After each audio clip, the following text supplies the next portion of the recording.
Hello everyone and welcome back. The final 9 holes of the 2023 Open at Tallahassee, taking place at the Tom Brown Disc Golf Course.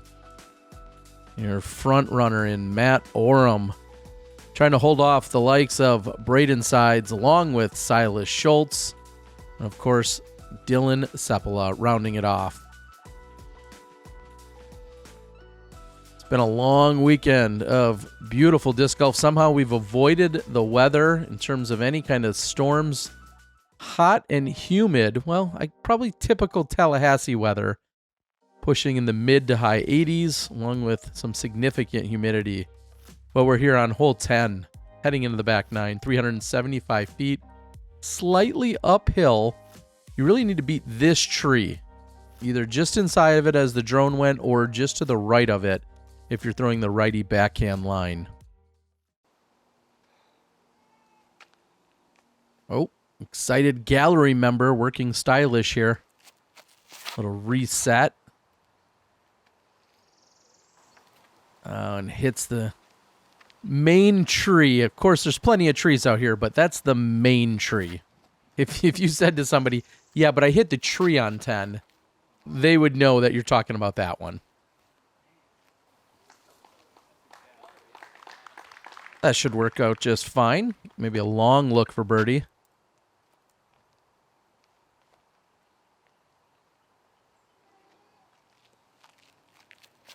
Braeden just 1 under in the front 9. And hits the tree.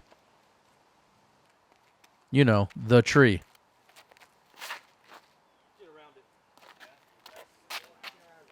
And Orum does get around it.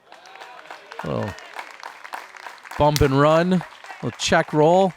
I'm sure he's got some other sporting slang for it. That's more creative than anything I could say.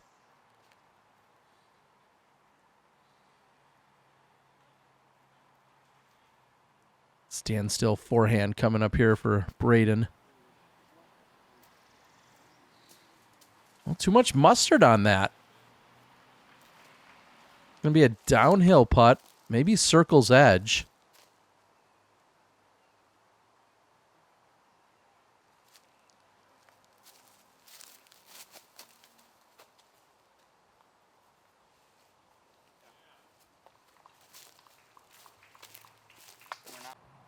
He says it's fine. Says it's not down the hill, which definitely is that part of the danger here. Catching something that might send you down the hill. Dylan hasn't had a lot going for him here today. He's a little bit on that struggle bus. Hopefully it makes it stop on hole 11 or so. Because I know he'd certainly like to exit said struggle bus. Solid putt for the comebacker there for Braeden.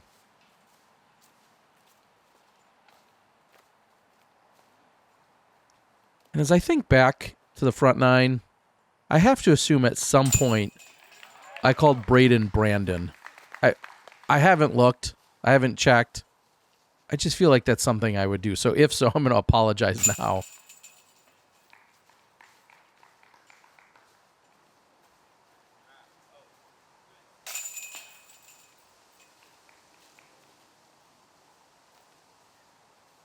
Couple of pars.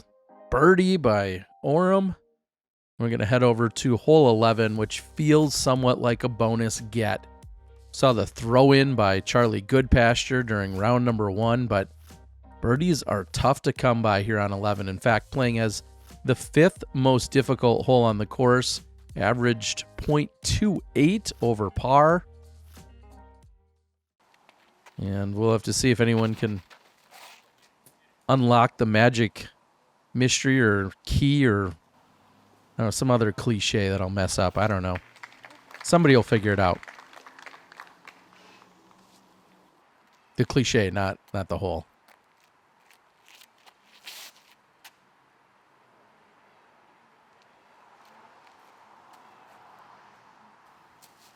Yeah, that is a big pull.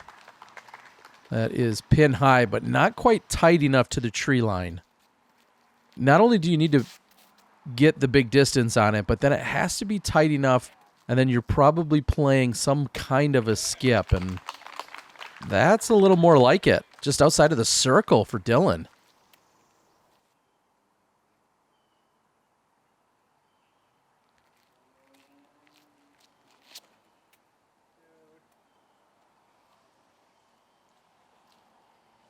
If you're going to make a mistake here, hanging it wide left, I feel like at least gives you more opportunities to get up and down than it does if you were to cut it short right.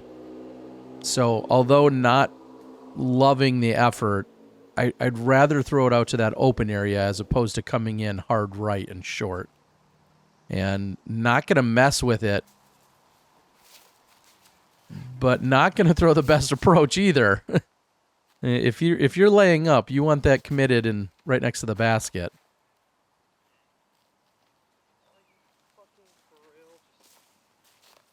Matty O just not connecting. He's had a pretty good front nine, so to speak, but still leaving a couple out there.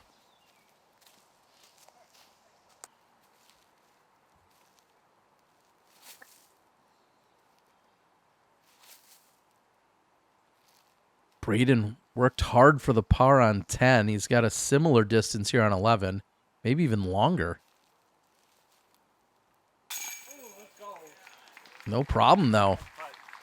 Going to save the par. That's going to keep him 1 under for the round. Currently all knotted up with Silas here, who will remain there. I noticed there were only a few birdies on the day. Thunder, along with Simeon Schultz, both getting the birdies as Matty-O and Dylan were in there for their cleanup for pars, and now we head over to 12. We've seen a lot of great shots here on 12. In fact, these guys making it look relatively easy throughout the weekend. OB on that left side, and also danger on the short right side.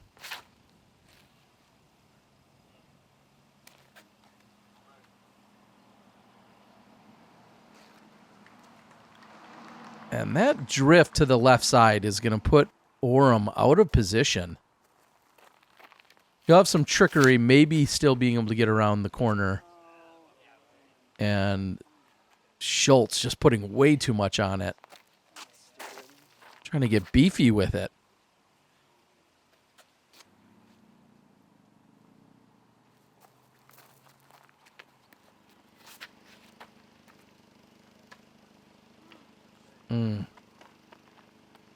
Dylan, hearing the distraction there, somebody had pulled up next to the police officer who was blocking the road, had an all-out discussion. Well, and then we thought he was going to stop and looked like he was about to pull onto the road. That's going to distract Dylan here for a second. And then Dylan steps up and throws the best drive out of all 4 competitors. Similar to what we saw in rounds 1 and 2 from most of our players, but here, 3 out of the 4 struggling off the tee.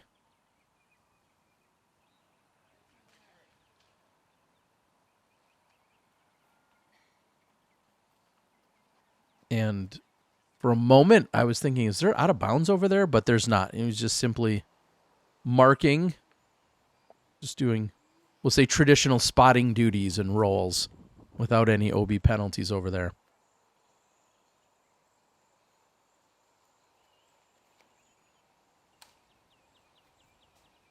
You know, and I feel like that's the number one mistake we see on this course is because we have so many different low ceilings. Anytime you have a run-up that is throwing, usually you're going to be running uphill. Few of the times you might be throwing downhill, but just having to deal with that angle and not getting the nose up, that seems to be one of the biggest challenges at this course. A nice shot by Silas, although a little bit short, and Orum hits the tree.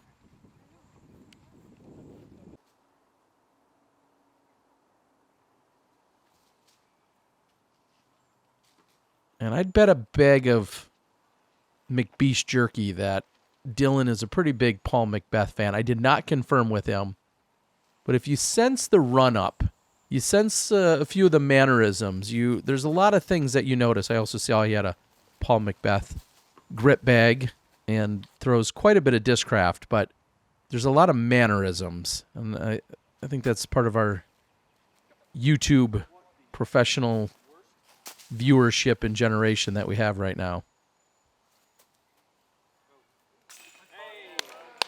I don't care who you're mimicking there. Big pot to save it.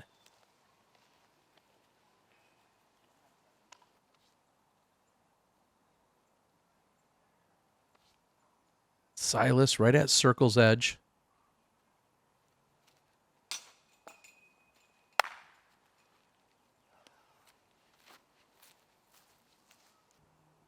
So after a pretty good looking drive and a decent approach,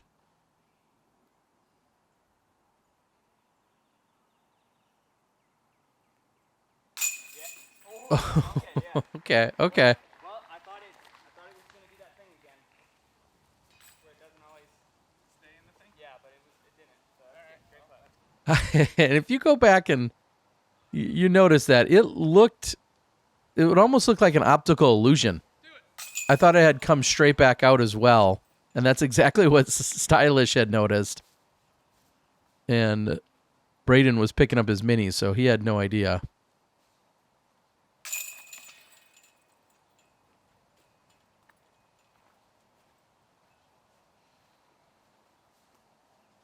So hole 12, which we've seen plenty of birdies on over the last couple of rounds today, not quite as pleasant.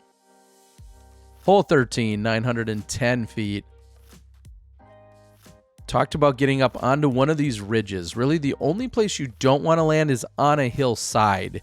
You can be short, or you can go big and try and get up to some flatter area, but landing on the hillside itself is where you're going to generate the most amount of problems, all based on your run-up. And there's the run-up by Dylan I was just speaking of. And tough to say, but that looks right on the hillside.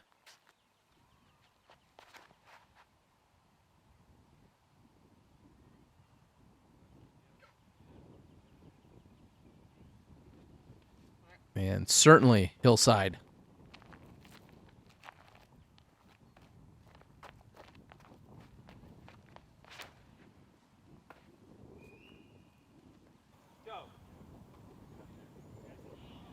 And a big old bomb here by Orum. He likes it. Maybe releasing a little of the frustrations from back on 11 and 12.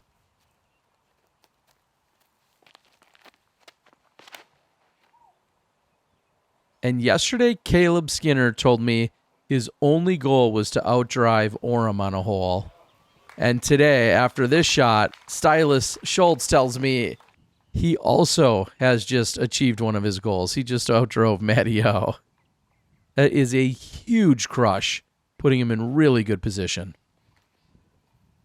And this is what we talk about on this hillside. Just your footwork, your timing, everything a little bit awkward here. And if you don't believe me, go out to an incline of any kind and truly just work on that shot. Work on your hyzers, your anhyzers. There's something to do. There's so much to be said about your hips, when you're engaging them, when you're moving, when you're pivoting. It's just all very different than throwing from a very flat tee pad or surface that you're used to. So it is a skill that you can master, but you have to go out and emulate it. You have to practice it. Just throwing occasionally from a hill in the middle of a tournament isn't going to make you better. Go out and actually practice that shot.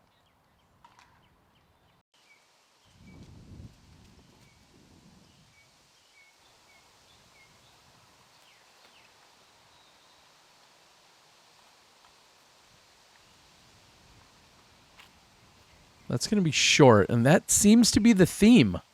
Almost every single time we've seen here on hole 13, the disc just not reacting as you would expect. Either it's being held out to the right too long, the wind's pushing it down when it should have lifted. Whatever the case might be, it always seems to be a a really tough wind to read around this pocket. And you hear how much it's picked up as that's off the top of the basket.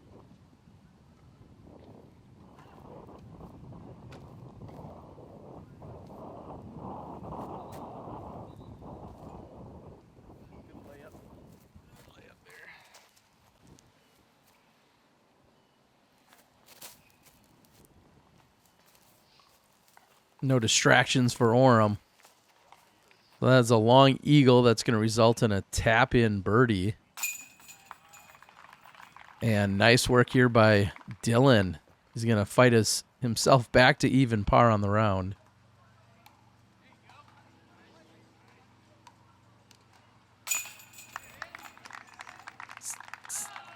Schultz immediately negating the bogey picked up on the previous hole. So he's back to 4 under on the round. It's going to keep him knotted up at 15 under along with Braeden here. Easy tap in for Orum. He goes to 5 under on the round.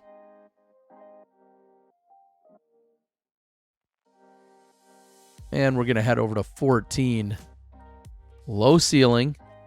Relatively flat throw, but it's a low ceiling here. You must navigate generally under those branches. You could go the high left route, but doesn't seem to be quite as effective. Plays to a wide open green.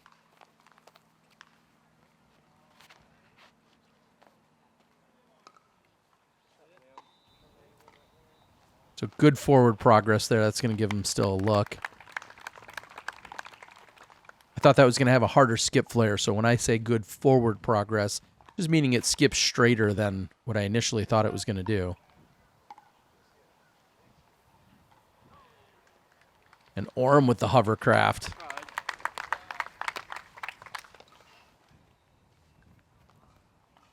Orum 0 for 2 on hole 14 in the first 2 rounds. He's quite aware of the birdie drought here on this particular hole.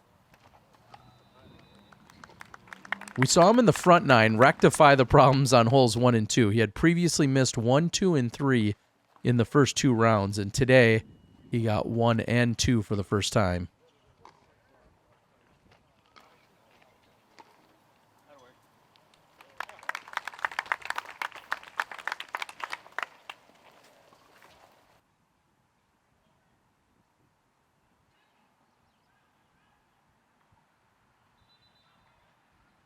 Stylish from about 11.5 meters.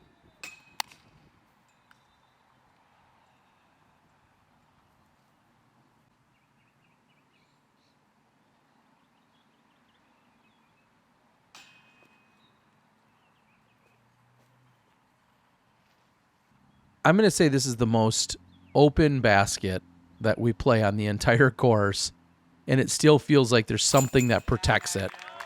As Orum does, he picks up the yard sale that he's got going on over here on the green. But after doing so, I'm just thinking about the first couple of rounds where everyone seemed to struggle on this green.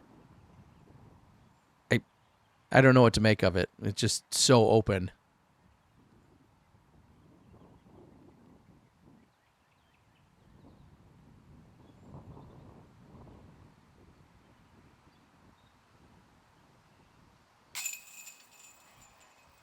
High left chain for Braeden.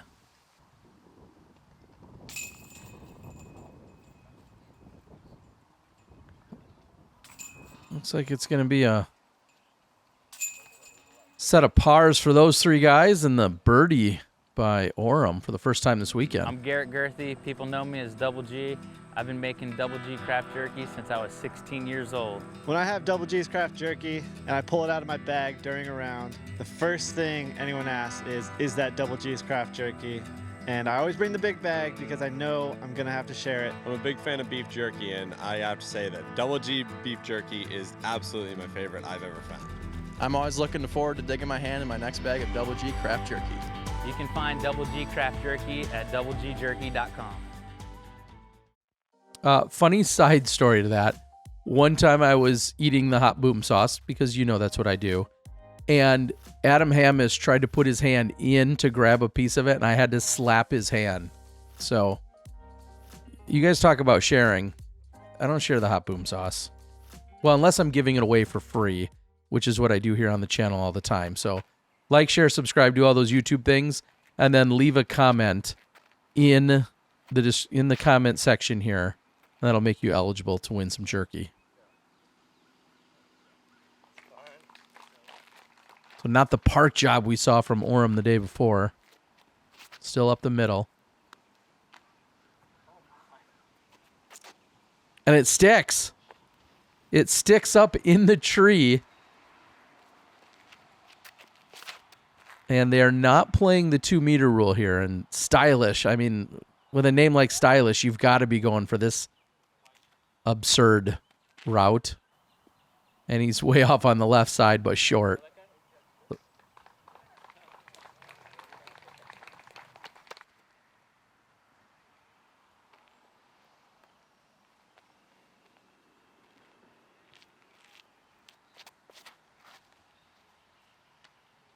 What? Seriously? Braeden just hit where Dylan's disc was in the tree.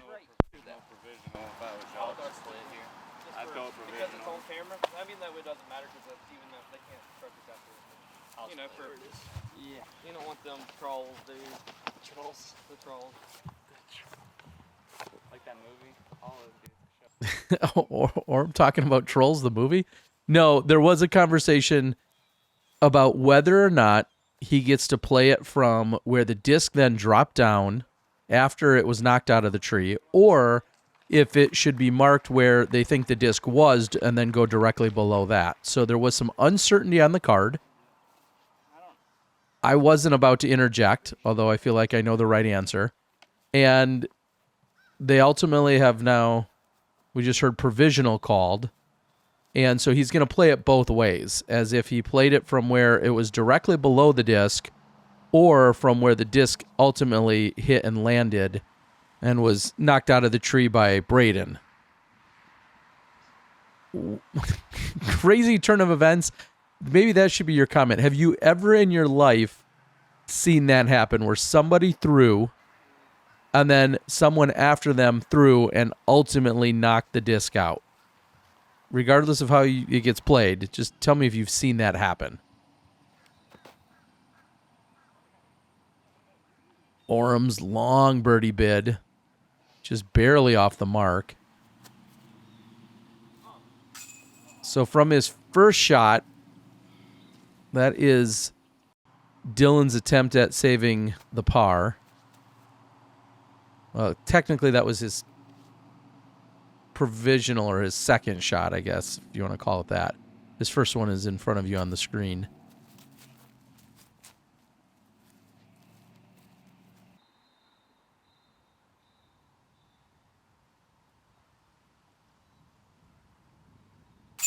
And no one has been working harder for par than Braeden. That's another long putt for him to save his par. Now, this was the shot the approach that he threw first.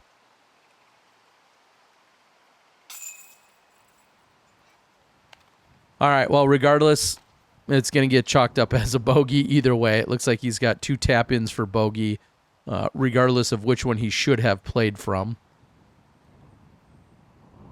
And if you haven't already screamed it in the comment section, you play it from where, as if it were still up in the tree. It was knocked down. It had come to rest in the tree and then got knocked down and then rolled 10 feet away. You play it from directly below where you guys believe it was in the tree, not from once it got knocked down and then rolled away. So if you're wondering, that's how it should get played. Either way, he's looking at the same score. Matty-O eventually waits. You see him get frustrated. There's the one little limb that was hanging, and it kept swaying in the wind. So Dylan plays it out one way and then plays it out the other way, but either version were a bogey for. So when it was all said and done, it didn't seem to matter in that case. Just 3 holes left to play, though. We saw Matty O finish with a turkey in round number 1. We saw Silas Schultz talk about how important it was to close out strong here. Holes 16 and 17, along with 18, are gettable, but you got work to do. And Mando. You must make the Mando first and foremost here. So Mando is easily made, but when you get a kick, 9 times out of 10, it looks just like Matty O's there. Wow, and off the backboard, checking up after a late tree hit is going to leave Schultz parked.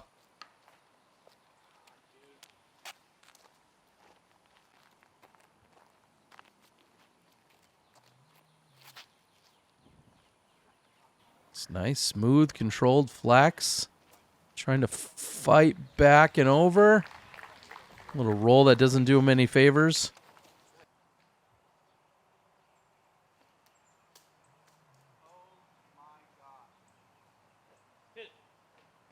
Right idea. I just needed just the slightest more angle for that to ultimately curl toward the pin.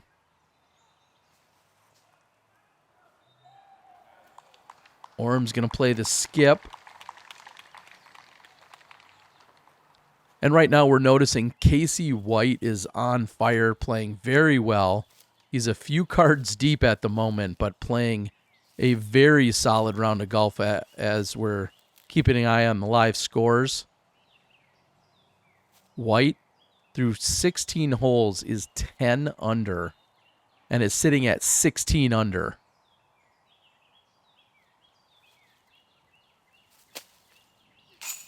Oh, yes.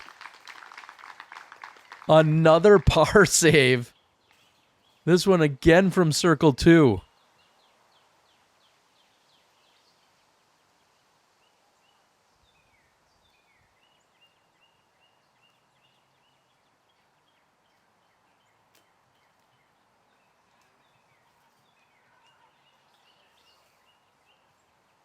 Dylan still not able to catch any kind of break or get anything going.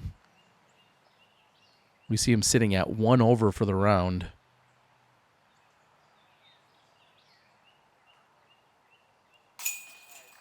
And Orum's able to save the par.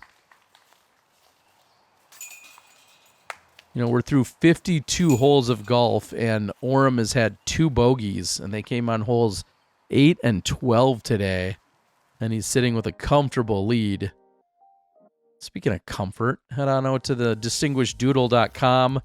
20% off coming your way. Just type in the promo code DiscGolfGuy. 20% off your entire purchase. All the products made here in the USA. Right out of Arizona, in fact. Make sure you check them out.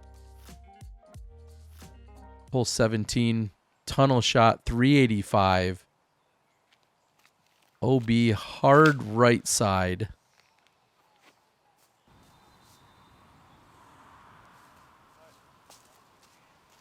Makes the bend, and I feel like Schultz talked about that yesterday. He said most plays here are going to go through the gap and then just continue to drift off to the left side. Unless you throw it straighter and flatter like this. Ooh, that was tracking. Nice shot there by Orum. The left side is essentially the bailout. You know, you want to make it through the tunnel, and then if it pushes left, you're not too worried about it. And that's straight and gets a left kick at the very end.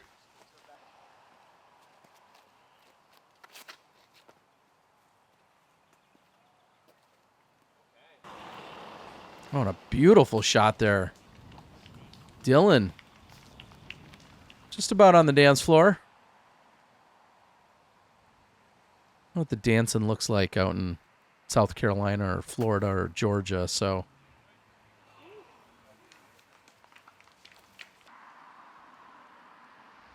Schultz sitting at 16 under, currently tied up with White. Oh, but not for long. Stylish from way downtown. Huge birdie. Puts him to 17 and in sole possession of second place at the moment. Stylish Orum answers. Okay, it doesn't sound quite as good, but nonetheless, Matty O, birdie. He goes to 7 under on the round.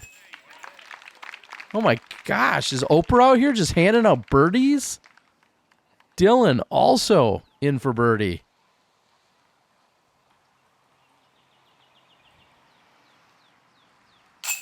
Yeah. Somebody do the math.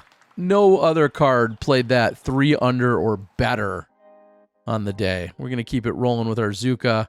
54th and final hole of the Open at Tallahassee, sponsored by Visit Tallahassee. Thank you guys so much for playing host to us. This par 4, 805 feet. Huge thanks as well, Michael over at Disc Golf Van Life and the entire Tallahassee Disc Golf Association, I should say, and the disc golf community at large. Of course he goes roller. Right now, Silas sitting at 17, White at 16, and everyone else at 15 or worse. So all he needs is a par to secure second place.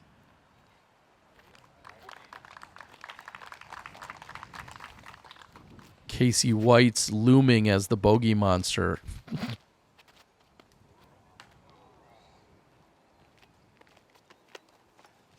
And of course, Schultz looked at me after that drive and said, see, wouldn't it be great if he could just throw from that tee pad? He's within 2 or 3 meters of it. He should just be able to throw from it. And then we both nodded in disagreement.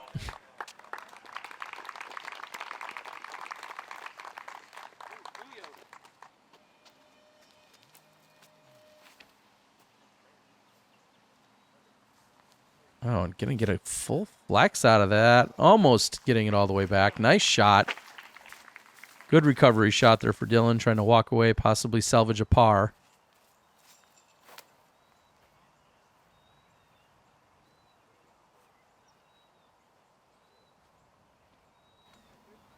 And with that, I'm over 91,000 subs. I appreciate you guys so much. If you're unfamiliar with how Patreon works, please go out and watch the video that I have. All of that support goes to me bringing you more disc golf content from around the country and sometimes even around the world. So I really appreciate it. So much of the coverage wouldn't be possible if it weren't for the Patreon subscribers and supporters that I have. All the transition screens you've seen, all the sponsors, of course, along with Visit Tallahassee and the club, as I just mentioned. So many amazing people, including this guy. Silas trying to put himself up there to secure that second place finish. Thank you so much to Silas for joining me on the mic the first 2 rounds. Very well received, which was really no surprise. I only team up with the best.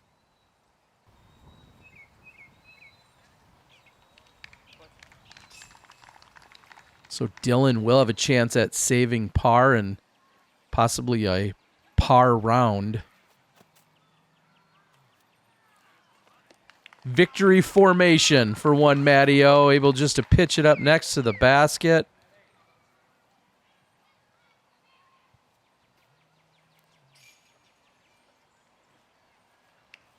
Braeden going to celebrate his 21st birthday the day after the tournament.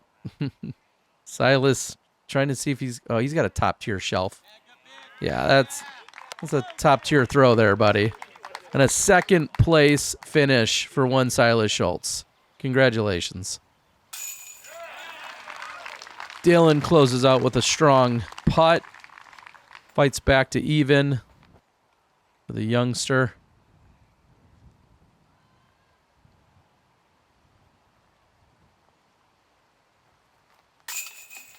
No problems. Like, share, and subscribe. Do all the YouTube things. I appreciate you guys so much. Silas is in. Nice paycheck. He's going to hustle back home. And Mobile's finest. Matty O, your champion. I'm going to catch up with Matty O after he gets his trophy. There's Fritz. Thank you guys for watching. Welcome to Tallahassee, Matty Orum.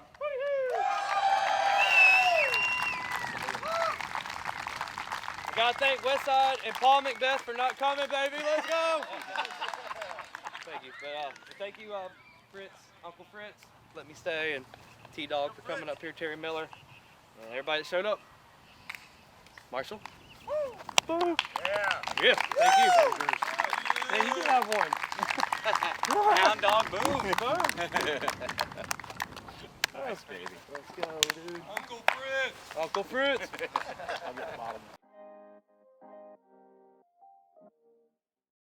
I'm the Disc Golf Guy, and that was my video blog. It's been a long weekend, but Matty O, I watched 54 holes of golf from you this weekend. It was all said and done. You got it done. How's that feel? Feels pretty dang good, honestly. I knew, honestly wasn't probably going to come this tournament because I got so much going on. I'm going to be gone this summer, but I ain't going to lie, Paul Macbeth dropped out, and I said, this is a sign from the heavens. You got to go. And a bunch of young, up-and-coming talent here, and took my foot off the gas for like 15 minutes, and they start charging, but I was like, got a couple butt chewings from my coach, and then I finished strong, and just glad to do it. It's hard to win these days, man, so I definitely am grateful for everyone I do win.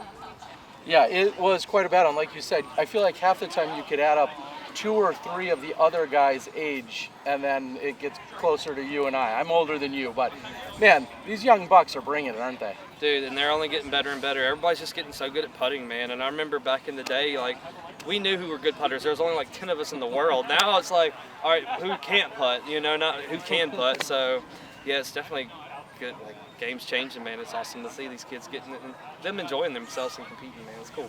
Well, let's talk a little bit about a highlight or two of yours for the weekend. When you reflect on the 54 holes, is there 1 or 2 either shots or holes that kind of stand out for you? I did go 3 for 3 on hole 6, and honestly, I told my caddy at the night, because I stayed at his house, I said, you know what, I think since I birdied it once, let's just go ahead and par the next few days and don't let that hole cost me. Well, I lied. So, and I ended up getting all 3 times, but then I got 15 second round with that Tatar Grace, and yeah, I think it was like, so it was like climb that one after that one. So I'm in Florida, so love, Ode to the champ, to the GOAT, as we say. And then, of course, getting hole 4. I mean, that's 465. You hit it with the big banger on the first round, and then second round park, third round another incredible putt. Hole 4 you had dialed in, and it's kind of funny because Silas and I were saying you got started slow the first 2 rounds, but you got to hole 4, and that's when you decided to turn it on. Thank God, man. That hole saved my butt. Because, I mean, if I don't birdie that hole, then you got 5, 6, and 7, and 8, which are the hardest stretch on the course. So, yeah, you're right. That was clutch. So, yeah. Nice work. All right, anything you want to say to all the fans and everybody that's been taking the content all weekend long? Thank you for all that watches my boy Terry Miller's videos. Keep it up. And I want to thank Westside for all y'all do for me. And Dr. Christy Dyes. I forgot about you last time, girl, but I ain't forgot about you today. And just everybody that came out to the tournament and watched. Next time. Well, as they say, not only do we have our champion in Matty O, but thanks to our presenting sponsor throughout the entire weekend, the entire Tallahassee Disc Golf Association, and of course, as they say, visit Tallahassee. We'll catch you guys next time. One last time, guys, I love you. Thanks for joining. Thank you to Mike over at Disc Golf Van Life. And congratulations to Morgan Linz, holding off her sister, Jordan, so she could take down the title. Congrats, Morgan, on the FPO side. Like, share, and subscribe. And one last time, I'm the Disc Golf Guy, and I'll find you in the fairway.